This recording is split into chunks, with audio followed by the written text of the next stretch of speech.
দর্শক স্বাগত এসসিটিভি ডিজিটালে। এই মুহূর্তে আমি রয়েছি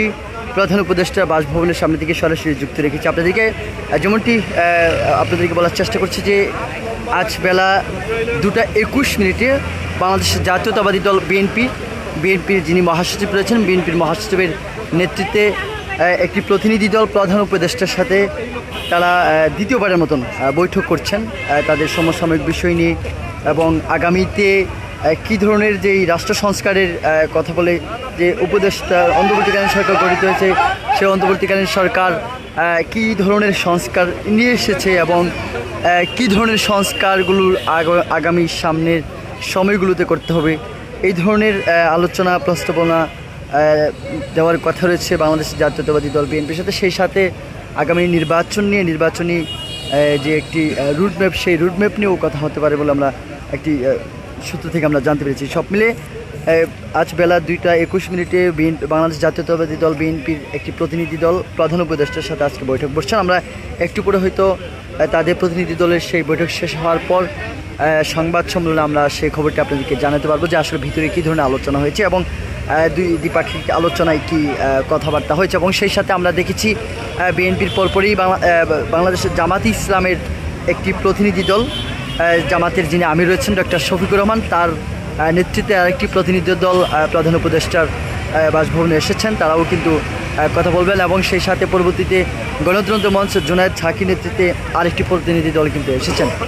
পর্যায়ক্রমে প্রত্যেকের সাথেই প্রধান উপদেষ্টা কথা বলবেন এবং তাদের সাথে আলোচনা করবেন আগামী সময়গুলো যে সংস্কারের কথা রয়েছে, আগামী সময়গুলোতে আসলে তারা কী ধরনের সংস্কার করবেন এবং রাজনৈতিক দলগুলোর কী ভূমিকা থাকবে, এসব বিষয় নিয়ে মূলত কথা হতে পারে। তবে বিএনপির পক্ষ থেকে কিন্তু বরাবরই বলা হচ্ছে যে আগামী নির্বাচন নিয়ে যে রুটম্যাপ এবং আগামী নির্বাচন যাতে দ্রুততম সময়ের মধ্য দিয়ে যাতে যে মৌলিক সংস্কারগুলো রয়েছে সেই মৌলিক সংস্কার সম্পন্ন করে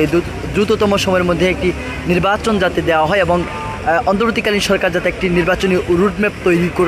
করে, এই ধরনের প্রস্তাবনাই কিন্তু বিএনপি হাতে নিয়েছে। আমরা এর আগে বেশ কিছু গণমাধ্যমের সুবাদে কিন্তু আমরা জানতে পেরেছি এবং শুধু বিএনপি নয়, পাশাপাশি অন্যান্য যে রাজনৈতিক দলগুলো রয়েছে তাদের কিন্তু প্রত্যেকেই চাচ্ছেন যে অতি অল্প সময়ের মধ্যেই যাতে একটি যৌক্তিক সংস্কার শেষ করে একটি নির্বাচন দিয়ে একটি যেই জাতীয় সরকার বা পরবর্তীতে যেই গণতান্ত্রিক যে সরকার বলি এবং নির্বাচনের মাধ্যমে যেই সরকার, সেই সরকার এসে দেশের যেই বাকি যে পরিস্থিতি থাকবে সেটি নিয়ন্ত্রণ করবে, এমনটি প্রত্যাশা রাজনৈতিক দলগুলোর। সেই সুবাদে আজকের এই বিএনপির যেই মহাসচিব মির্জা ফখরুল ইসলাম আলমগীরের নেতৃত্বে তাদের একটি প্রতিনিধি দল প্রধান উপদেষ্টার বাসভবনের সামনে এসেছেন এবং আমরা দেখছি যে এই মুহূর্তে প্রধান উপদেষ্টা বাসভবন এলাকা জুড়েই কিন্তু নিরাপত্তা রয়েছে, এসপিবিএন রয়েছে, পুলিশ সদস্য এবং অন্যান্য গোয়েন্দা সংস্থার সদস্যরা কিন্তু পরিস্থিতি যাতে কোনো ধরনের অপ্রীতিকর না হয় সেই কারণে কিন্তু তারাও কিন্তু পরিবেশ পরিস্থিতি পর্যবেক্ষণ করছেন এবং প্রস্তুত রয়েছে এসপিবিএন সহ পুলিশ সদস্যরা। এবং আমরা সব মিলিয়ে যেমনটি আমরা আসলে এই প্রধান উপদেষ্টা বাসভবনে দিচ্ছি এবং সেই সাথে রাজনৈতিক দলগুলো কিন্তু দফায় দফায় আসছেন। এর আগে বিএনপির পরপরই এসেছেন জামাতের পর গণতন্ত্র মঞ্চ, ইতিমধ্যে একটু আগে কিন্তু তারা গণতন্ত্র মঞ্চের জুনায়েদ সাকির নেতৃত্বে একটি প্রতিনিধি দল কিন্তু প্রকাশ করেছে। তবে